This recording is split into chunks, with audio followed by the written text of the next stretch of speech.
Okay, so this is chapter number 1. Today we are going to start with the third exercise. So you can write down subset. So A is a subset of B. A is said to be subset of B if and only if all elements of A are there in B. So all the elements of A must belongs to B. Then we can say A is a subset of B. So for subset, this is the notation. A is a subset of B. So this we read as subset. A is a subset of B. So let me give you one example. Like suppose if I write A as 1, 2, 3, and if I write B as 1, 2, 3, 4, 5, then you can observe that A is a subset of B because all the elements of A are present in B. So that is why we can say A is a subset of B. Now, you can write down these two notes. Note number 1.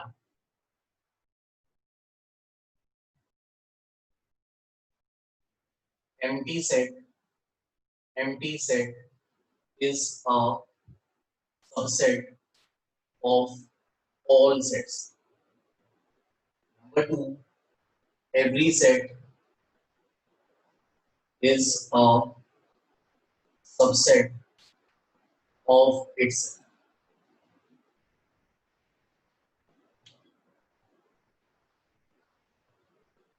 So these are the two remarks. Every set is a empty set is a subset of every set, and every set is a subset of itself. So these are the two remarks. Now, suppose the question is this: write down all possible subsets for the following. So we want to write down all the possible subsets for the following. So number 1 is singleton 1. Second is 1, 2. Then third part is 1, 2, 3. And fourth part is 1, 2, 3, 4. So we want to write all the possible subsets for the following sets. So this is your set C, suppose. C is this much. And this is your set B. So we want to write all the possible subsets of these 4 sets now. So as per this note, we are saying empty set is a subset of every set and every set is a subset of itself. So by default, these two subsets are there always. Now let us see this properly.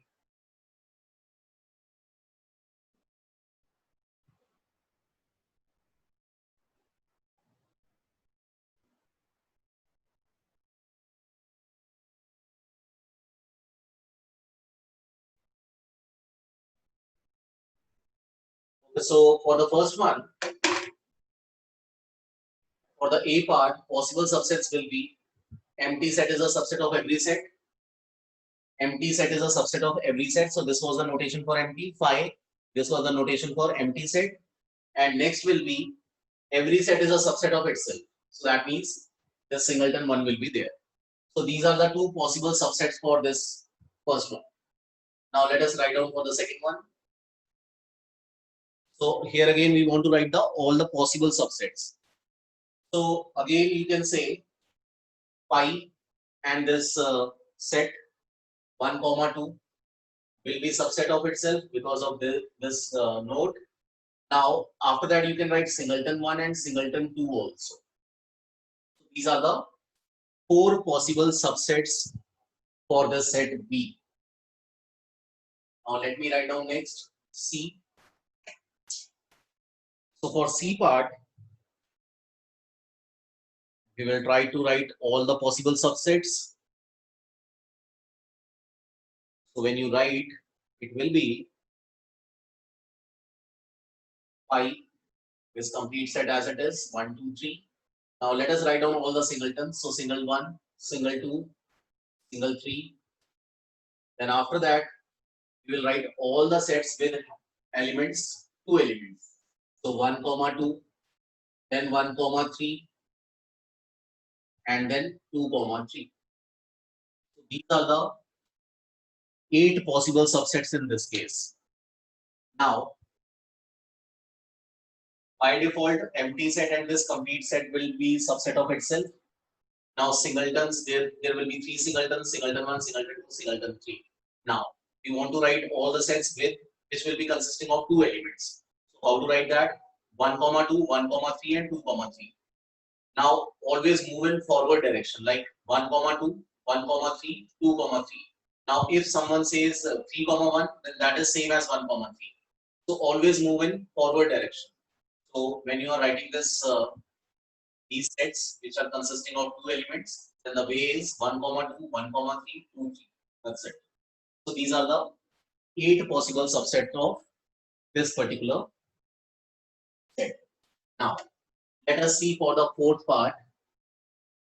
Now, here we can analyze one important thing, that if a set has one element, then the possible number of subsets are 2 to the power of 1, that is 2.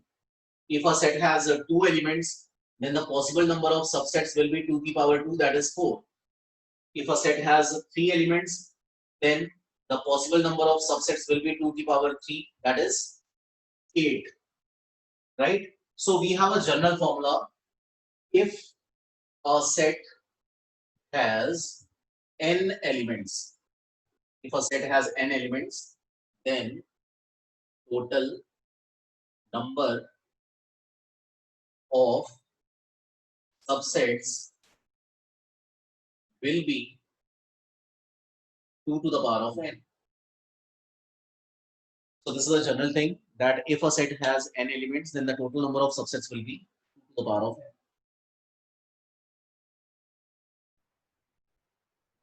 Now, like in fourth one, you can observe that we have 4 elements. So here your n stands for 4.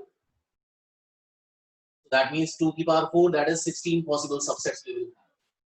Now we will collect all the 16 possible subsets for this part D.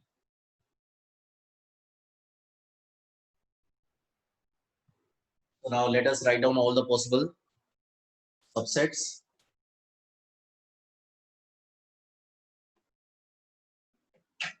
So here we go. First of all, the question was this: B is equal to 1, 2, 3, 4. Now, subsets will be, possible subsets will be pi, this complete set 1, 2, 3, 4. Now, let us write down all the singletons. So single 1, single 2, single 3, single 4. Now, let us write down all the elements consisting of 2 elements. So, it is 1, 2, then 1, 3, then 1, 4, then 2, 3, 2, 4, and 3, 4. So, these are the 6 subsets consisting of 2 elements. Now, next thing is sets consisting of 3 elements. So, one is 1, 2, 3, 1, 2, 3. Now, let us fix this 1, 2. So, 1, 2, 4. Next is 2, 3, 4. And last one is 3, 4, 1. So, you can check that these are the 4 distinct sets consisting of 3 elements. You cannot write anything apart from these 4 sets consisting of 3 elements.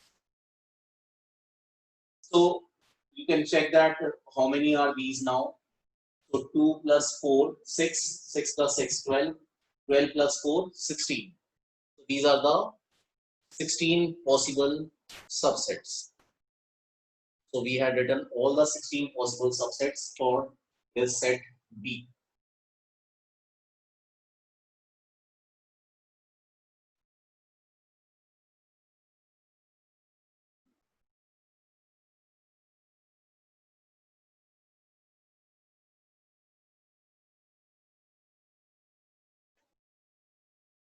Okay, so after this, let me tell you a little bit about notations.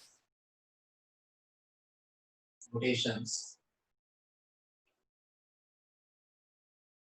So if I write set A as 1, 1, 2, 3, and I'm writing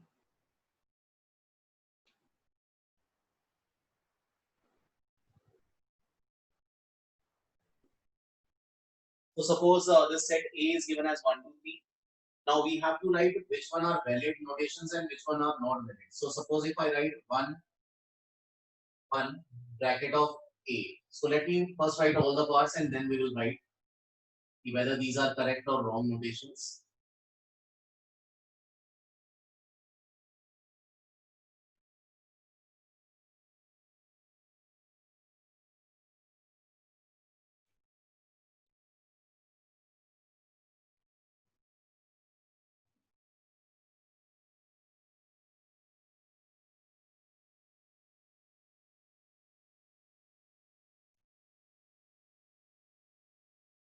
Okay, so here we can see that as per this set, we have to specify which one is correct and which one is wrong. So first of all, we are saying set A is 1, 2, 3. Now I'm saying bracket of 1 is a subset of A. So it's a correct notation. Why? Because 1 then braces. So that means this is a set now. So set is a subset of this set A. Fine. Now second thing is 1 belongs to A. So this is again a correct statement because you can see that 1 is an element of A. Now, if I write 1 is a subset of A, then this is a wrong notation. Why it is a wrong notation? Because 1 is an element. So you have to write this notation. You cannot write 1 is a subset of A. Now, if I'm writing bracket of 1 belongs to A, then this is again a wrong notation because bracket of A is a subset of A, right? Now, next thing is phi belongs to A. Now, you know that phi is a subset. So you have to use a subset notation. So this is a wrong. Now, phi is a subset of A, correct? We write 1 comma 2 belongs is a subset of A. 1 comma 2 is a subset of A. It's a correct notation. P comma 1 belongs to A. Is a subset of A. It's a correct notation. Bracket of 3 belongs to A. This is a wrong notation because bracket of 3 is a subset. So you have to use a subset notation.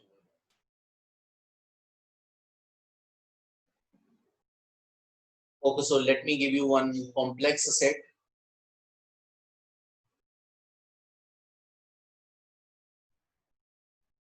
Okay, now suppose I'm writing this as B as bracket of 1, 2.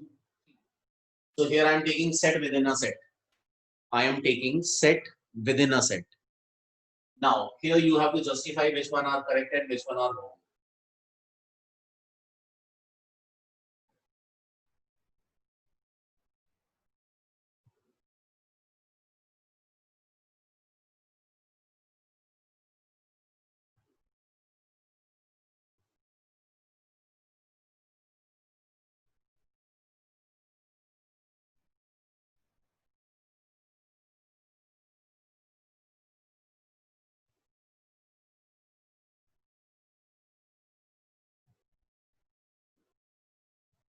Okay, so here I had given you the set B. Now we have to specify which one are correct notations and which one are wrong.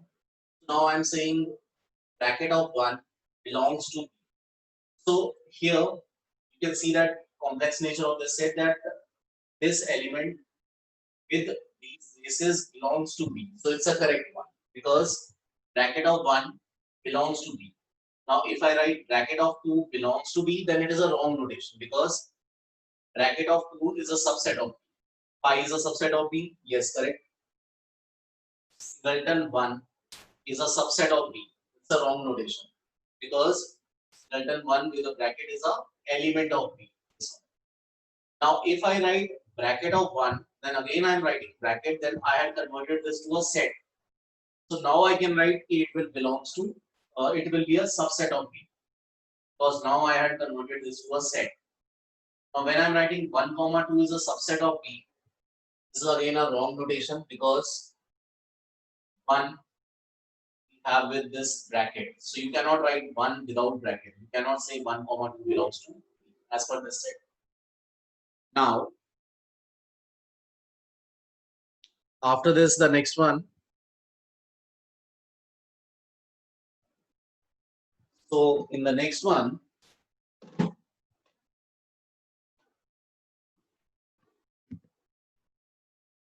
here we are saying bracket of 1 comma 3 is a subset of B. So here you can see that this is a correct notation, because this is element, this is also element. When we put these braces, then it will become subset. Okay, so next definition is universal set. So universal set is denoted by U. It is a sort of bigger set. So bigger in the sense like a set of all natural numbers. That is N. Similarly, set of all integers. So that is Z. These are universal sets. Universal means these are bigger set. Set of all real numbers.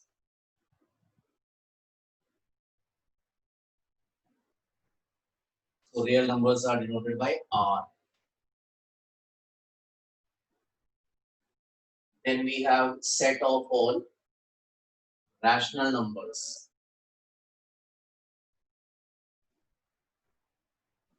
They are denoted by Q. Now, students, if I ask you to arrange them in ascending order of subset, then the smallest set out of these is natural number. Then we have integers. Then we have rational numbers, and then we have real numbers. So this is the ascending chain of these sets. Natural number is a subset of integer. Integer is a subset of rational number. Rational number is a subset of real number. So you know that real means from minus infinity to positive infinity, including all rational and irrational numbers. And this rational numbers, just remember that it is of the form P upon Q, where P and Q are integers, and your Q should not be equal to 0. So P and Q are integers, here Q should not be equal to 0. So this is rational numbers. Okay, now students, these are universal sets. So universal means it is a sort of bigger set. So for example, if I suggest you to suggest one universal set for your school campus, area wise I am talking about. So your school campus is a subset of New Delhi. Why? Because your school campus is contained in that city, New Delhi. So for your school campus area wise, we can suggest Dwarka as a universal set or New Delhi as a universal set. Similarly, if I ask you to suggest one universal set for equilateral triangles, suggest one universal set for equilateral triangles. So it will be set of all the triangles. Why? Because equilateral triangle is a part of all the triangles. That means all the triangle is a universal set for equilateral triangle. So universal means which contains everything, which contains everything.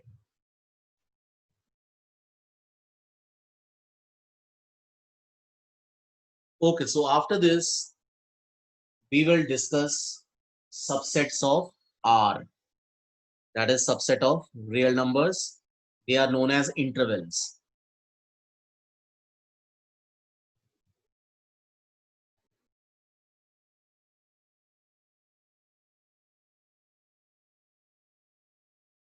Subset of R. R means real numbers. Now let us assume that A and B are any two real numbers, and we are assuming that A is less than B. We are assuming that A is less than B. Now, first of all, let me define this open interval. So open interval, the notation is this. Now it stands for those x such that x is a real number and x has to lie between A and B strictly. This is known as open interval. So open interval, this is a notation, open AB. Those x such that x is a real number and x will lies between A and B. Example, when someone is writing 0, 1, then it means those x such that x is a real number and your x strictly lies between 0 and 1. So now it means all the points which lies between 0 and 1 will be there in this open interval 0, 1. So suppose here we have 0 and here we have 1. So all the infinite number of points which are lying between these, because you know that we can find infinite number of points between the 0 and 1. For example, 0.001, 0.009, 0.5, 0.005 and so on. So this is your open interval. But be very careful here. Your A will not belongs to this open interval AB. Neither your B will belongs to open interval AB. So all the points which lies between A and B will belongs to this interval. Now, after this, let me define closed interval.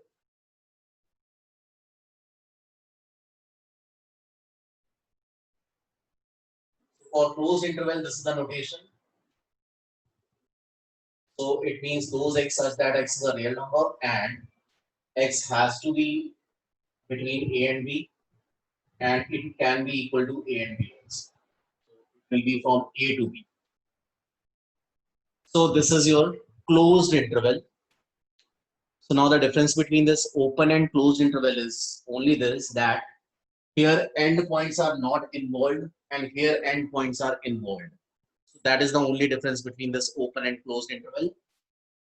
So when someone is writing closed 0, 1, it means those x such that x is a real number and x lies between the 0 and 1 and it can be equal to 0 and 1 also. So this is the difference between open and closed interval. Now, after this, we have semi-open closed interval.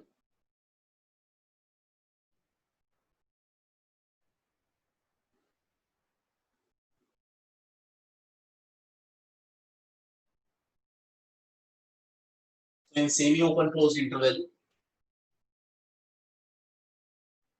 if I write closed A and open B, so from one side it is closed and from one side it is open. So for this scenario, you can write that those x such that x belongs to R. Your x is greater than equal to A, but is strictly less than B. Why strictly less than B? Because we have this open notation over B. So such intervals are known as semi-open closed interval. Similarly, it can be other way around. Open A, closed B. Then you will write those x such that x belongs to R and x has to be strictly more than A and is less than equal to.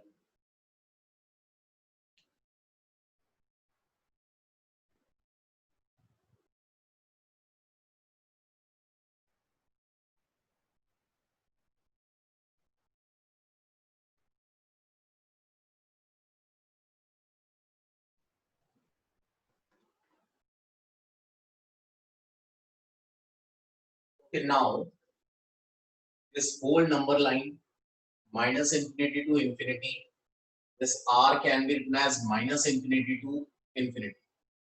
Now, whenever you are using infinity notation, then by default you have to use open notation.